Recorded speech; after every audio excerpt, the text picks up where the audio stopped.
Hello, and how are you? It is your favorite host, GJAT, Journey into Justice and Truth. And I have a rather provocative and controversial story today. I'm not quite sure what to call the title. However, I have one of many, and I think I will call it Gays or Homosexual, Lesbian, Racist don't care about Muslims killing black Christians in Africa or Nigeria. Now you might ask the question, why don't LGBT or lesbians or whatever, hardcore feminists, why don't they really care about Muslims who are killing and committing genocide on African people? Now, number one, let us first look at the composition and the nature and the cause or the alleged civil rights politics of the LGBT community. Peter Tatchell, the brainchild or the founder of the homosexual cause, the champion of this homosexual organization, he pretends, that the gay and lesbian community is a civil rights, movement. It's all about love, and it's all about everybody living together as one. Everybody having their finger in the pie and having a share of its indulgence. However, what the LGBT and homosexual feminists fail to share to white heterosexual people, the white heterosexual people who are labeled racist and labeled intolerant, what the gays and lesbians refuse to divulge, and that is racism and hate, is so deep and pervasive in the gay and lesbian community that it would shock those who advocate lesbianism and homosexuality. I will allow you to digest that kind of information for a second. In other words, while you are advocating and pushing this LGBT agenda, racism is so deep and so horrible that 80% of black homosexuals and black lesbians have cried. They've wept their eyes out, saying that the racism they've experienced from LGBT and lesbians and hardcore feminists has ruined their lives. But it's all about love. Jesus died for me. Jesus died for me. That is their favorite rhetoric, trying to confuse the Christians to integrate them into church theology. So Jesus died for me. They have a way, like a virus, to spread their ideology, confusing natural order, pretending that they are victims. But the LGBT and homosexual community is riddled with hatred, riddled with bigotry, so bad that black homosexuals was crying their eyes out. These black men, they were looking for a bit of white dick. They were looking for a bit of white sausage, a bit of white savoy. They were looking for a bit of white delight, a bit of white fun. And the white homosexuals and lesbians told them, go to hell, date your own kind. We don't want your dirty black dick. We don't want your dirty black sausage. And they call them monkeys and chimpanzees. This is coming from the LGBT world. It's all about love. It's all about unity. It's all about consent. Of course, bad habits die hard. These people, although they claim to be an oppressed group, they are an oppressed group with white privilege, which they don't tell the naive white heterosexuals. They have the same hate as Adolf Hitler, but they don't tell you because they are an oppressed group. But they have a privilege to oppress black people or black homosexuals. They have a privilege to practice their racism. Of course, white heterosexuals don't know about this, and therefore they champion this so-called minority group. Let us go deeper into the political psychology of the LGBT group. You see, the LGBT, by them calling black people niggers, etc., and monkeys, they're actually admitting that they are racist. If I called you a white honky, if I called you a white cracker, I'm being racist. It's obvious. So they were calling them monkeys, calling them chimpanzees, and date your own kind. This is coming from an oppressed minority group. Let's see how oppressed this minority group is.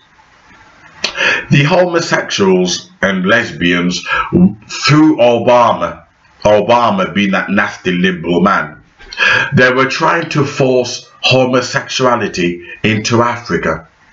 And you get a question, if you are a racist, what business do you have in promoting homosexuality into Africa? What is your business to try to spread your culture into another country? That's cultural genocide. It's no different to trying to push multiculturalism or Islam into Western world. That's multiculturalism, that's wickedness.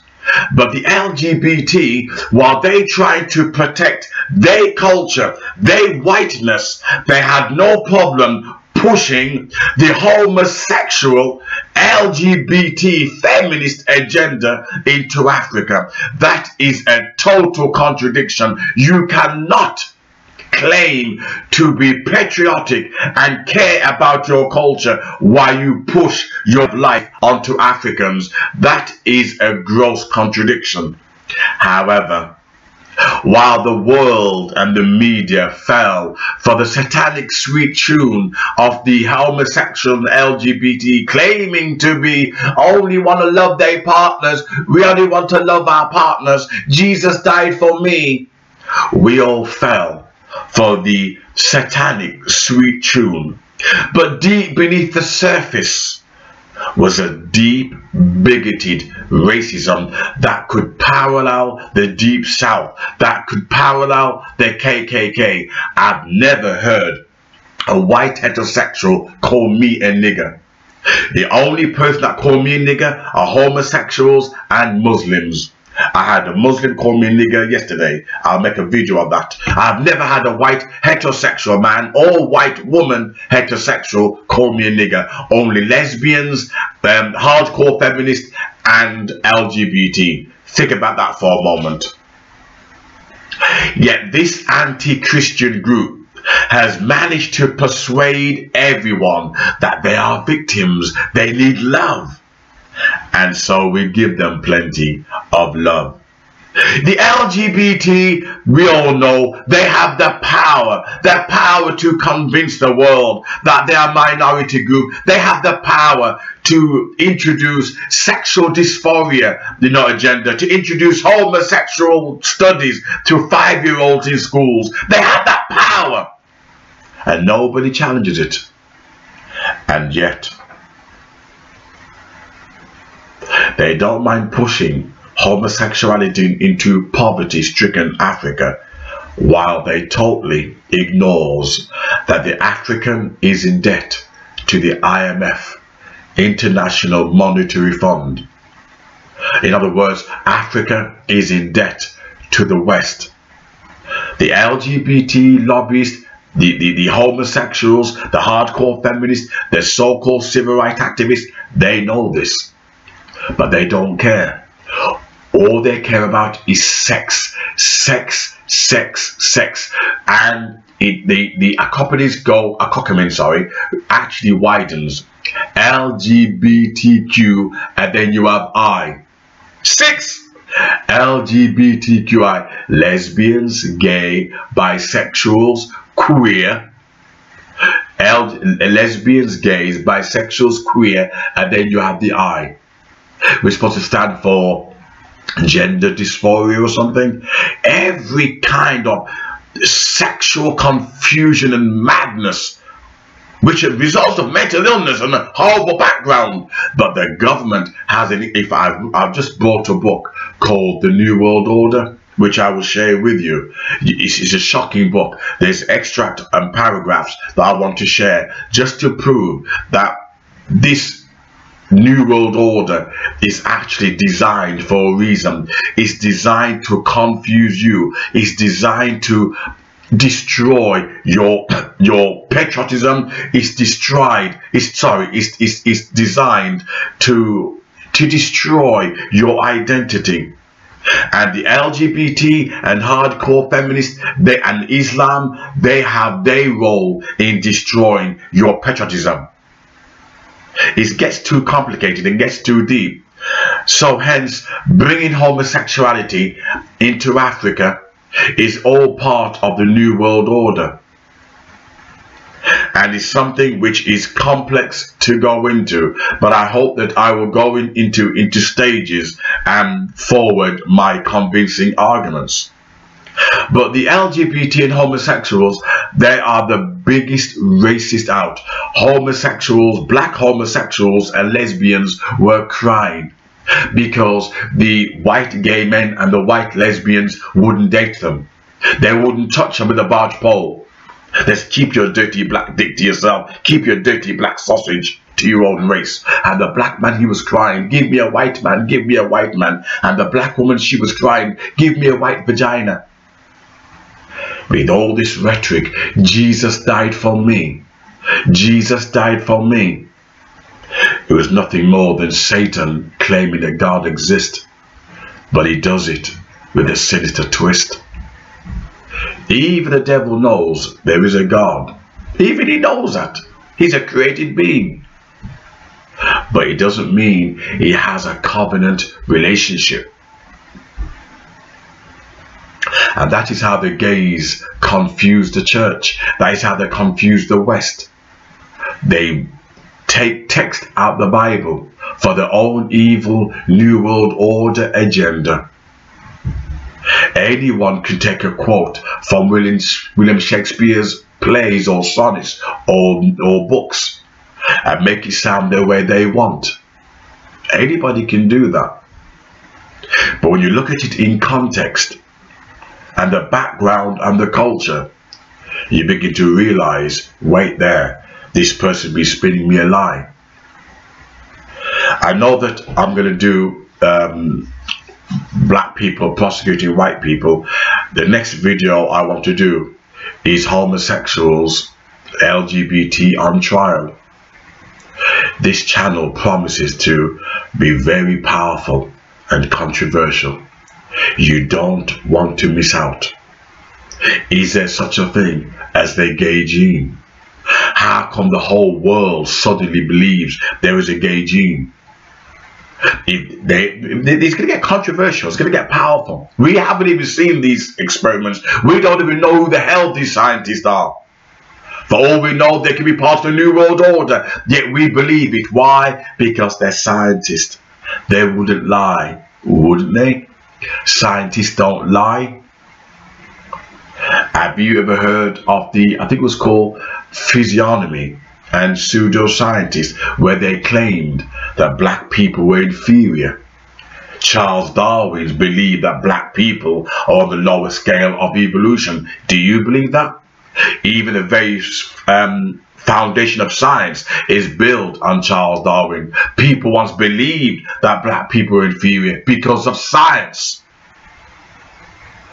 Science do lie and will lie for political agenda, especially if the government fund them. Many scientists, like universities, they'll tell you anything if you cross their palm with silver. But many of us, we refuse to think, oh, I'm gay friendly, oh, I'm gay friendly, supporting a racist, bigoted movement where 80% of black gays experience not hardcore sex, hardcore racism from lesbians and homosexuals. They have no right promoting homosexuality into Africa. That is cultural genocide. Christians are being murdered by Muslims. How come LGBT are quiet about that? They have nothing to say. But it's all about love. It's all about love. Really? Whose love? You can't handle the truth.